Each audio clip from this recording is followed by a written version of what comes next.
It was still a sacrifice, and still noble. And I would do it again. Anything I should know? Tegan has returned to Redcliffe Castle and resumed his duties as Lord. The people are returning, slowly but surely. Unfortunately, our show of support for the mages has angered many. You seem to know a great many people. I have made friends, and on occasion enemies. It's unavoidable. You have a history with the Warden who ended the Blight, don't you? I count him among my closest friends. I still write to him for advice when I can. He hasn't replied to my letters in some time. I try not to worry about it. He can take care of himself. They say you spent some time in Lothering. Did you know the champion? We spoke a few times. I seldom left the Chantry, and we never became more than casual acquaintances. I saw more of the Hog twins. Bethany in particular. She would spend time in meditation at the Chantry, and she seemed to like my stories. The other one, the young man, he was a little surly. I did encounter the champion again later in Kirkwall. Those were terrible times. Was this when the Chantry was destroyed? No, that happened later. But even then, the news coming out of Kirkwall was disheartening. There were some in Val Rayeau who wanted the Divine to declare an exalted march on Kirkwall. Justina sent me there to see if that could be avoided, to gather evidence to calm those agitating for war. I guess it didn't matter in the end.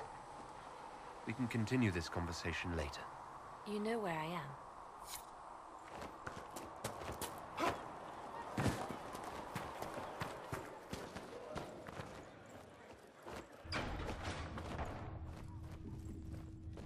If Fiona and her malcontents are joining us as allies, we need to be prepared.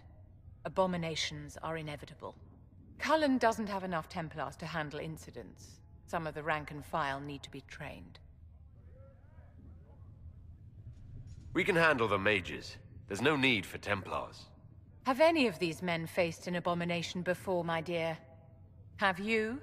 The veil is broken, and the raw power of the Fade rushes out like floodwaters through a shattered levee. You know as well as I do that mages attract demons where the veil is thin. And if demons can walk our world with no blood magic to summon them, how safe do you think our allies are? There has never been a greater threat to mages than the Breach. Until it is closed, no one is safe. You have a low opinion of your fellow mages? It's not a matter of opinion, my dear. I have a close relationship with reality. Many of our colleagues do not. Magic is dangerous, just as fire is dangerous. Anyone who forgets this truth gets burned.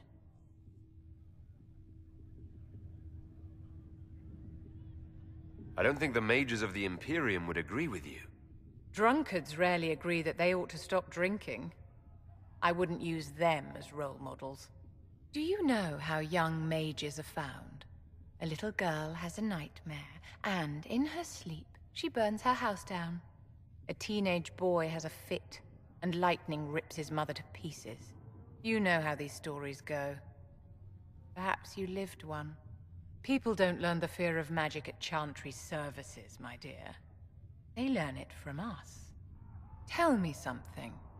As you will no doubt have a hand in shaping it, what future do you see for mages? Mages should be treated like anybody else.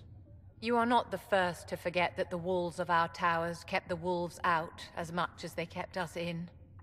We hate the Templars when they stand over us in judgment, but we thank them with all our hearts when they keep the mob at bay. It's something to consider, my dear. You came from the Circle at Ostwick, did you not? Senior Enchanter Lydia was a dear friend of mine. Were you at all acquainted?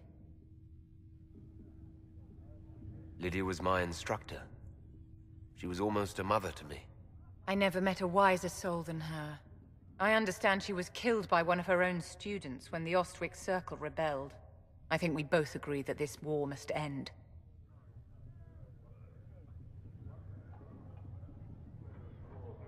The war benefits no one. It must end, and order must be restored. If only the rebels saw things so clearly. Justinia's death has shattered the balance of power in Thedas. If it is not restored quickly, countless lives will be lost.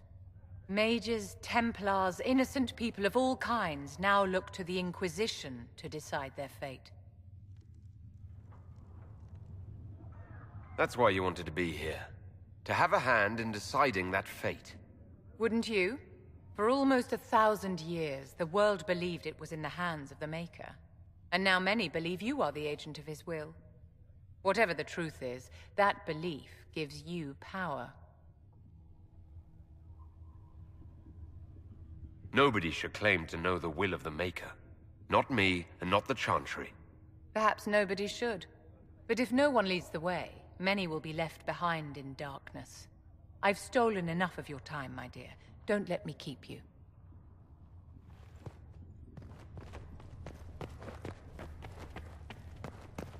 The Inquisition appreciates your assistance in this matter, Lady Corbin.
The Inquisition appreciates your assistance in this matter, Lady Corbin. And my miners appreciate your business. You'll have your Illyrium by the end of the week. I should tell you, Ambassador, the Chantry raised some fuss when they learned about our arrangement. The Inquisition must certainly seem an audacious idea to the Grand Clerics. We hope... Hello? Can I help you with something? I'll speak with you later. Travel safely.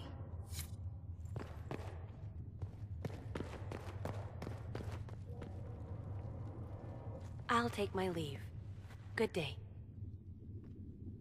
Who was she, Ambassador? A merchant. I thought we should reach out to the dwarves to secure lyrium for the Inquisition's mages. According to Lady Corbin, it raised the ire of the Chantry. How? Access to lyrium makes us rather more formidable than anticipated. We are becoming a challenge. Sadly, the remaining Grand Clerics appear to be consolidating the Chantry's power, instead of comforting the masses.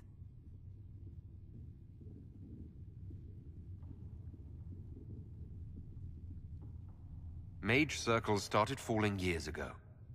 The Chantry was troubled even before the Divine's murder. Yet many people continue to bear it great love.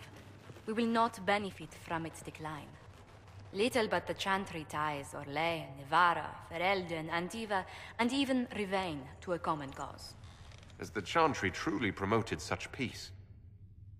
Andras's chant is familiar across kingdoms, a source of many shared customs. That is the crucial point. Common ground is the start of all negotiations.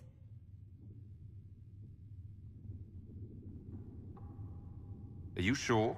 Families often fight the hardest. Having grown up among four siblings, I concede your point.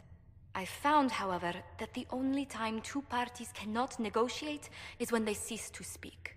We must learn to think beyond our own wants, to secure peace in Thedas.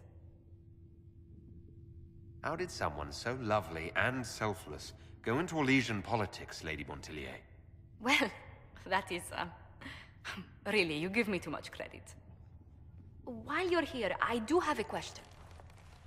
The remaining Grand Clerics sent a missive inquiring about the events at the Temple of Sacred Ashes. They demand to know whether the Inquisition officially claims that Andraste saved you from the breach. If it were up to you, how would you reply?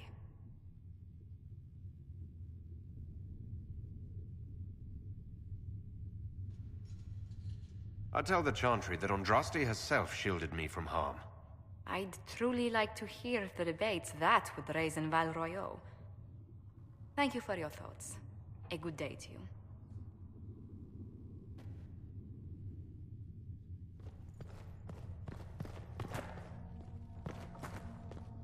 I understand you were instrumental in garnering the assistance of the rebel mages. It is well done. And I pray this Inquisition fares better than the Chantry in its handling of magic.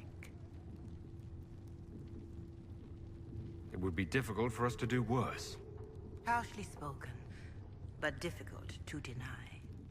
In some ways, Andraste had the simpler task. Magic should serve man, and not rule over him. That tells us what should be, but it does not tell us how to get there. So many times the methods of men have undone the spirit of their goals. Once you have sealed the breach, we shall see whether this Inquisition is truer to the Chantry, or its own namesake. Is there anything I can do to help you or your people? My healers would benefit from more supplies. We have run short of even common goods with so many wounded. If you could deliver this list and the items on it to Quartermaster Thren, she could get us what we need. It may not seem like much, but it would enable my healers to save many lives. Can you tell me how our people are doing? What would you like to know? How are the villagers in Haven doing? You did well to gain the mages to your cause. The people have hope that the breach may be sealed. Some of them are returning to the lives they fled. Others are starting fresh. In either case, they no longer believe the world as they know it is ending. Do you have information on people elsewhere? The refugees in the hinterlands are desperate. Without help, starvation or war will claim many lives. Villagers in Crestwood are besieged by their own dead. They have sent word begging for assistance. People are vanishing in the hills of Emprise de Lyon. It may be demons or something worse, but they are terrified. More than that I cannot say. It is a chaotic time for all in Olay and Ferelden. Farewell, revered mother. Make her go with you.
Let us begin.